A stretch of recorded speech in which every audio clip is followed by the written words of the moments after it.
Hi AP Econ students, Mr. Muller here, and in today's video we're going to be talking about price discrimination, which the first thing you're going to say is, well, that doesn't sound very fair.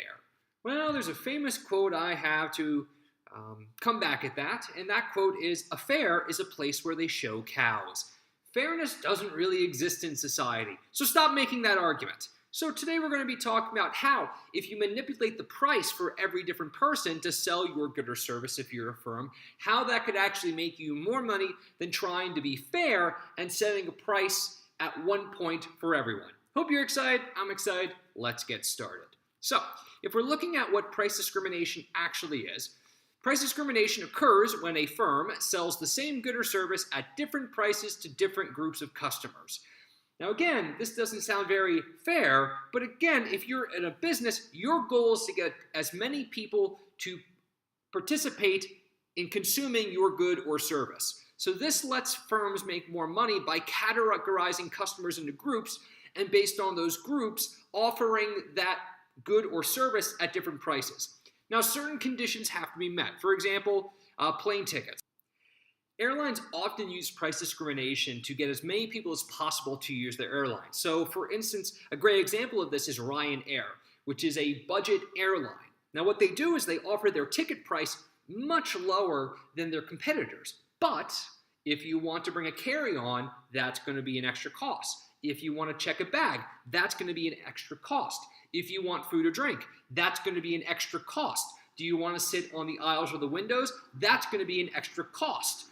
Do you want to be able to just get on a plane with a backpack and sit wherever? Well, that's going to be the cheapest flight. But for some people, that's all they can afford. Whereas other people can get that baseline ticket, but also afford a higher price add-ons to that ticket. That's how price discrimination can work. Think about in certain countries and restaurants, they give something called early bird specials, where if you come to the restaurant between 4 and like 5:30, you can get a special menu that's a little bit cheaper than the dinner menu and may even add in things like a free dessert.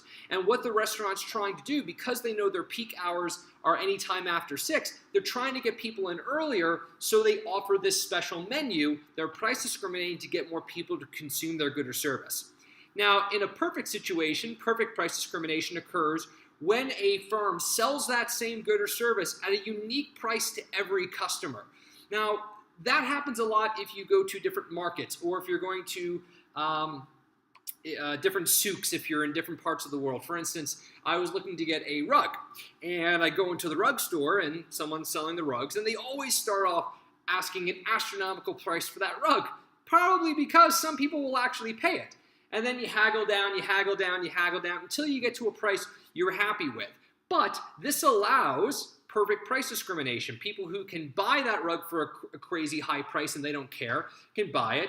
People who don't have as much money can haggle down. That's perfect price discrimination. This allows more consumers to purchase the good, and firms can make more money by minimizing deadweight loss and creating producer surplus. So let's talk about how this looks in terms of graphical representation. So if this was a perfect competition, the firm would figure out where your marginal revenue equals your marginal cost and set the price there. If you were a monopoly, you'd find where marginal revenue equals marginal cost, go up the demand curve, and that would be your price. But in a perfect price discrimination situation, you're offering that, let's say, airline ticket at anything under the demand curve.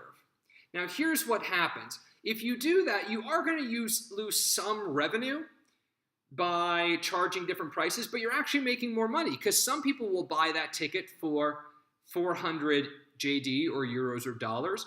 And if you offer it for cheaper, if you offer for 200, between 200 and 100, you're going to be having some people buy that as well. Now, if you buy a higher ticket, maybe you can get some more perks. But the idea is you're getting as many people as possible to participate in your good or service. So you're actually making money as a whole. So let's look at this particular chart and look at the differences between perfect competition, monopolies, and a situation where you have perfect price discrimination. In perfect competition, you find where marginal return equals marginal cost, and this is the price for your airline ticket. The consumer surplus is everything above that marginal cost line. So the consumers are doing great because this is the lowest price that a seller will actually sell their airline for. So the total welfare all goes to the consumers. In monopoly, you find where marginal return equals marginal cost, bring it up to the demand curve, and here is your ticket price. So the consumer surplus is in this A section because some people would buy it. The producer surplus is the B section because that's the surplus they're making from selling their good. And the total welfare would be A and B here. But in a perfect price discrimination, every single price under the demand curve is in play. So there is no consumer surplus, but it's total producer surplus.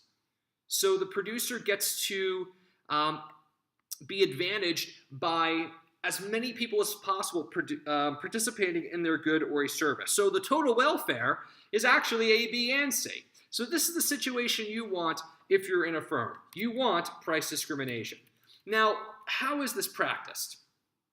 Here are a couple of examples.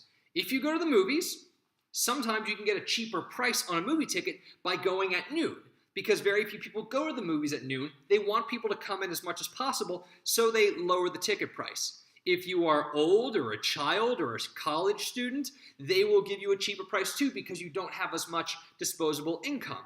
Also, they price their concessions extremely high. You don't have to buy popcorn and soda and candy and nachos, but you can. The prices are really high, and that's actually where a lot of movie theaters make their money, but you don't have to participate in that. That's how price discrimination can be practiced.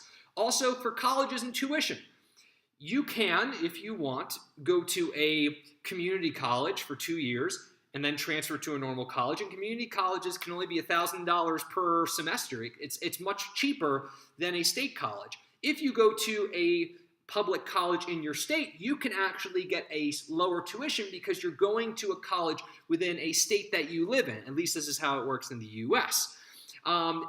Sometimes, if I'm a student in the US and college prices are astronomical, I can go to Britain or Germany or Sweden or another country in Europe and actually get a college education for much cheaper than it is in the US. If I'm going to college, I can also apply for something called FAFSA if I'm a US citizen. And that allows the government to subsidize some of my college tuition that I'll have to pay back eventually, but these are all ways that people at different economic levels can pay for college. Now, how FAFSA works is they look at your parents' total income, and based on that, they can determine how much aid to give you. So all of these are examples of price discrimination. So in class, we're going to be talking about the ethics of this and how, if you're running a firm, you can manipulate price discrimination to get as much producer surplus as possible. Well, I hope you learned something you didn't know before. Thanks for watching.